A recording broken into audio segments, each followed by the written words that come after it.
mashaka yako yote yameandikwa. Shida sasa ilipo kwamba ya kwako wewe na ya mkeo yataorodheshwa kwenye kitabu chako. Kwa hiyo na swala la kujibu ya kwako, kuna swala la kujibu ya nani? Ya mke wako. Mke wako hajibu maswala yako, lakini ya mke wako utakaozeshwa hapo, wewe ndio utakayemjibia. Kama alikuwa haswali, wewe huswali na haswali, basi utaulizwa wewe kwa nini uswali na mkeo alikuwa haswali. Yeye haulizi kwa nini mume alikuwa haswali. Kama hafungi, utaulizwa kwa nini hufungi na mkeo alikuwa hafungi.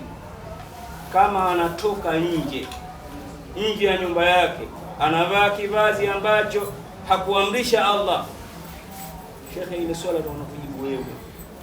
Yeye ataona fresh tu, atavaa nguo imbane, mtoe figa, kifua wazi, mapambo yake nje, atie kope, atie simi nini, kwake yeye sawa, lakini jibu utakuwa kujibu wewe katika mahakama. Kwa hiyo lilikae kichwani kwamba mimi nitakuwa nakujibu masuala yake huyu. Ina maana kwamba usio mlegevu katika kumsimamia na hasa kusimamisha mpaka ya Allah.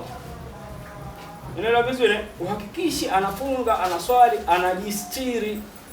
Leo vijana unachukua mke wako anavaa nguo ya kubana, ndo fahari kwako, maana yake inaonekana figa yake. Unatoka naye mapambo nje, shekhe.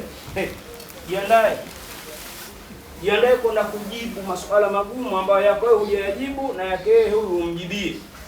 Kwa hiyo uwe tayari kuhakikisha unamsimamia, anachunga mipaka ya Allah.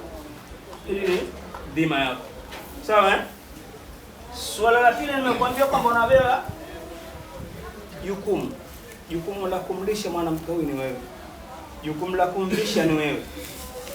Jukumu la kumtafutia pahala pa kukaa ni wewe. Jukumu la michango kwao ya harusi, ya msiba ni wewe.